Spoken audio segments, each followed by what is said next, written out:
পদত্যাগ করলেন উপদেষ্টা আসিফ মাহমুদ ও মাহফুজ আলম। নির্বাচনে অংশ নেওয়ার ঘোষণা আসিফের।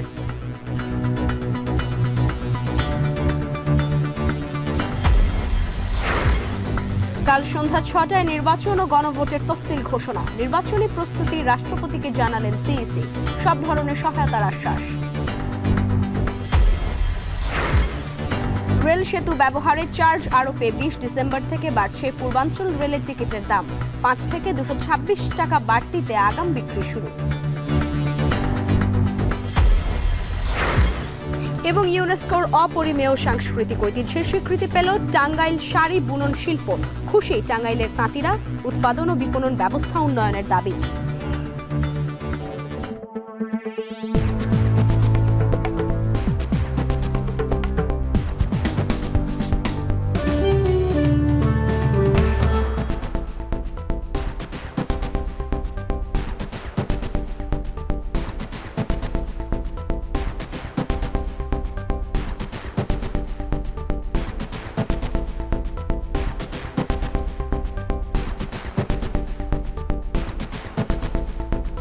স্বাগত। এখন জনপদে পুরো আয়োজন জুড়ে সঙ্গে আছি লাইবা জান্নাত।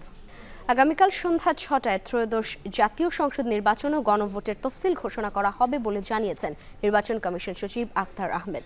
বিকেলে নির্বাচন কমিশন সচিবালয়ে এক ব্রিফিংয়ে এই কথা জানান তিনি। এ সময় তিনি আরও বলেন, তফসিলের ঘোষণা বাংলাদেশ টেলিভিশন ও বাংলাদেশ বেতারে সরাসরি সম্প্রচার হবে। আগামীকাল সন্ধ্যা ৬টার সময় জাতির উদ্দেশ্যে ভাষণে মাননীয় প্রধান নির্বাচন কমিশনার তফসিল ঘোষণা করবেন। আমরা সীমানা নিয়ে যে একটা খবর পেয়েছি, আমরা অ্যাডভোকেট অন রেকর্ড অথবা শর্ট অর্ডার পাওয়ার পরে এ বিষয়ে কমিশন সিদ্ধান্ত নেবেন। এখন পর্যন্ত সিদ্ধান্ত হচ্ছে ৩০০ আসনে, কারণ আমরা এখনো পর্যন্ত তো কোর্টের কোনো অর্ডার পাইনি। অর্ডার পাওয়ার পরে যদি সংশোধন লাগে সেটাও সেভাবে করা যাবে। সুষ্ঠু, অবাধ ও গ্রহণযোগ্য নির্বাচনের জন্য ইসিকে সব ধরনের সহায়তার আশ্বাস দিয়েছেন রাষ্ট্রপতি মোহাম্মদ শাহাবুদ্দিন। দুপুরে সংসদ নির্বাচন ও গণভোটের তফসিল উপলক্ষে রাষ্ট্রপ্রধানের সাথে সাক্ষাৎ করে ইসি। এ সময় সংসদ নির্বাচনের দিনই গণভোটের কারণে ভোটের সময় বাড়ানো, প্রবাসীদের ভোটাধিকার সহ ইসির সার্বিক বিষয়ে সন্তোষ প্রকাশ করেন রাষ্ট্রপতি। বাগেরহাটের ৪টি ও গাজীপুরের ৫টি সংসদীয় আসন পুনর্বহালের রায় দিয়েছে আপিল বিভাগ। বুধবার প্রধান বিচারপতি সৈয়দ রেফাত আহমেদ নেতৃত্বাধীন ৫ সদস্যের বেঞ্চ হাইকোর্টের রায় বহাল রাখে। গত ৩ জুলাই বাগেরহাটের সংসদীয় আসন 4টি থেকে কমিয়ে 3টি এবং গাজীপুরের 5টি থেকে বাড়িয়ে 6টি নির্ধারণ করে নির্বাচন কমিশন। 4 সেপ্টেম্বর জারি করা হয় চূড়ান্ত গেজেট। এর জেরে ওই দুই জেলায়, বিশেষ করে বাগেরহাটে হরতাল, বিক্ষোভ সমাবেশ, অবস্থান কর্মসূচি পালন করে বিক্ষুব্ধ এলাকাবাসী। পরে ইসির গেজেটের বৈধতা নিয়ে করা এক রিটে গত 10 নভেম্বর নির্বাচন কমিশনের সিদ্ধান্ত বাতিল করে রায় দেয় হাইকোর্ট। রায়ে বাগেরহাটে 4টি সংসদীয় আসন পুনর্বহাল করে 24 ঘন্টার মধ্যে গেজেট প্রকাশ করতে নির্বাচন কমিশনকে নির্দেশ দেওয়া হয়। এর বিরুদ্ধে আপিল করে নির্বাচন কমিশন। শেষ পর্যন্ত আপিল বিভাগও বহাল রাখে হাইকোর্টের রায়। ক্ষমতার অপব্যবহার হয়েছে, এটা ম্যালাফাইডি অ্যাক্ট হয়েছে। সুতরাং আদালত আমাদের আইনকে, আমাদের বক্তব্যকে গ্রহণ করেছেন এবং নির্বাচন কমিশনের যে গ্রস মিসকন্ডাক্ট হয়েছে, নেগলিজেন্স হয়েছে, সেটার উপরে আদালত বক্তব্য প্রশ্ন। গাজীপুরে সংসদীয় আসন ছিল 5টা, বাড়িয়ে এটা 6টা করা হয়েছিল। তারই বৈধতা চ্যালেঞ্জ করে হাইকোর্ট ডিভিশনে বাগেরহাটের কিছু পেশাজীবী সংগঠন এবং কিছু রাজনৈতিক ব্যক্তিত্ব রিট পিটিশন দায়ের করেছিল। সেই রিট পিটিশন শুনানি শেষে রায় হয় এবং সেই নির্বাচন কমিশনের প্রকাশিত চূড়ান্ত গেজেটটাকে অবৈধ ঘোষণা করা হয়। প্রায় 9 বছর পর ট্রেনের ভাড়া বাড়িয়েছে রেলওয়ে পূর্বাঞ্চল। তবে বাড়তি খরচ এসেছে পন্টেজ চার্জ নামে রেল লাইনের সেতু বা অবকাঠামোর দৈর্ঘ্যকে অতিরিক্ত দূরত্ব হিসেবে গণনা করে নতুন ভাড়া নির্ধারণ করা হচ্ছে। ফলে বাড়ছে মোট যাত্রা দূরত্ব আর সেই সঙ্গে ভাড়াও। এই চার্জে পূর্বাঞ্চলের বিভিন্ন রুটে সর্বনিম্ন 5 থেকে সর্বোচ্চ 226 টাকা পর্যন্ত বাড়তি ভাড়া গুনতে হচ্ছে যাত্রীদের। গড়ে প্রতি যাত্রায় অতিরিক্ত 50 থেকে 60 টাকা দিতে হবে বেশি। বাড়তি ভাড়ার আওতায় পড়েছে ঢাকা চট্টগ্রাম, ঢাকা কক্সবাজার, ঢাকা সিলেট, চট্টগ্রাম সিলেট সহ একাধিক রুটের সব ট্রেন। চট্টগ্রামের লোহাগাড়ায় সন্ত্রাসীদের গুলিতে নুরুল ইসলাম নামে এক ব্যক্তি নিহত হয়েছেন।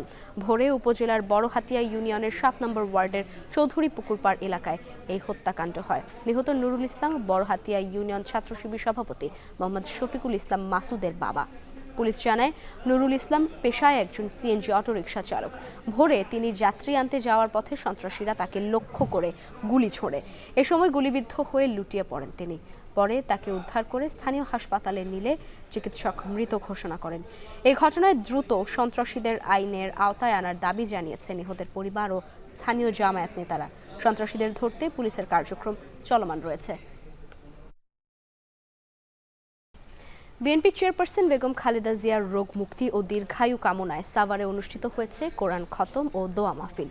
বিকেলে সাভার পৌরসভার ব্যাংক কলোনি আল জামিয়াতুল ইসলামিয়া মদিনাতুল উলুম মাদ্রাসা প্রাঙ্গণে এই দোয়া মাহফিল অনুষ্ঠিত হয়। এতে ঢাকা জেলা যুব দলের সাধারণ সম্পাদক মোহাম্মদ আইয়ুব খান সহ স্থানীয় বিএনপি ও দলের সহযোগী সংগঠনের নেতাকর্মীরা অংশ নেন। সভায় বিএনপি চেয়ারপারসন বেগম খালেদা জিয়ার রোগ মুক্তি ও দীর্ঘায়ু কামনায় কোরআন খতম সহ বিশেষ দোয়ার আয়োজন করা হয়। দেশবাসীর কাছেও বেগম জিয়ার সুস্থতা কামনায় দোয়া প্রার্থনা করা হয়। পরে শিশুদের মাঝে খাবার বিতরণ করেন আয়োজকরা। ইউনেস্কোর সাংস্কৃতিক ঐতিহ্যের স্বীকৃতি পেয়েছে টাঙ্গাইল শাড়ি বুনন শিল্প। নয়াদিল্লিতে চলমান ইউনেস্কোর 20তম অধিবেশনে ইনট্যাঞ্জিবল কালচারাল হেরিটেজ বা বিমূর্ত সাংস্কৃতিক ঐতিহ্য হিসেবে শতাব্দী প্রাচীন ঐতিহ্যের এই বয়ন শিল্পকে স্বীকৃতি জানানো হলো। মঙ্গলবার বিকেলে ভারতের নয়াদিল্লির লাল কেল্লায় অধিবেশনে আনুষ্ঠানিকভাবে অন্তর্ভুক্ত হয়। এই তথ্য নিশ্চিত করেন বাংলাদেশ জাতীয় জাদুঘরের বিমূর্ত সাংস্কৃতিক ঐতিহ্যের ফোকাল পয়েন্ট কর্মকর্তা আসমা ফেরদৌসি। ষষ্ঠ ICH উপাদান হিসেবে টাঙ্গাইল বয়ন শিল্প চূড়ান্তভাবে তালিকাভুক্ত হয়। ইউনেস্কোর সাংস্কৃতিক স্বীকৃতি পাওয়ার ব্যবসার আরও প্রসার ঘটাবে। পাশাপাশি উৎপাদন ও বিপণন পদ্ধতি উন্নয়নের দাবি জানান জেলার ব্যবসায়ী ও তাঁতিরা।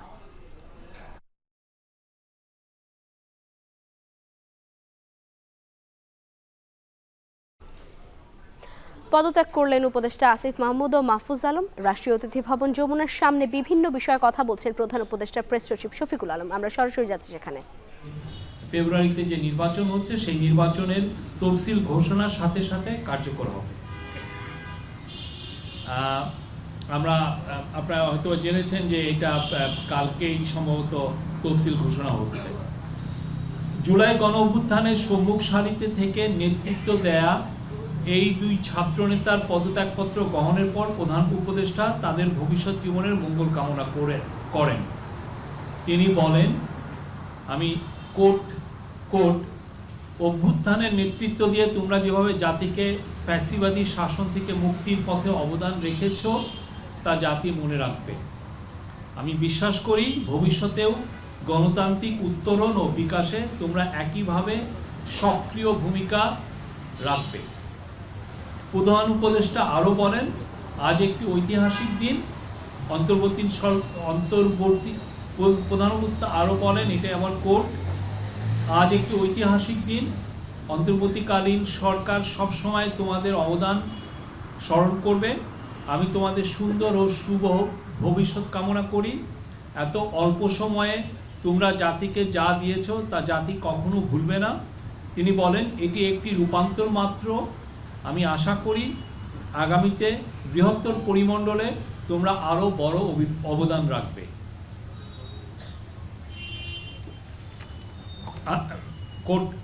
আবার নিজেদের কর্মের মাধ্যমে দেশের মঙ্গলে নিয়োজিত থাকার আহ্বান জানিয়ে দুই ছাত্রনেতার উদ্দেশ্যে প্রধান উপদেষ্টা আরও বলেন, সরকারে থেকে যে অভিজ্ঞতা তোমরা অর্জন করেছো তা ভবিষ্যৎ জীবনে অবশ্যই কাজে লাগাতে হবে। Thank you. এই ছিল। Any question?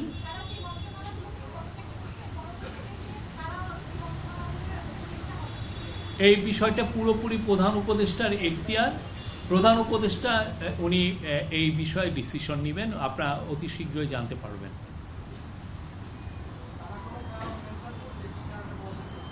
আমি পদত্যাগপত্র দেখিনি। Any question?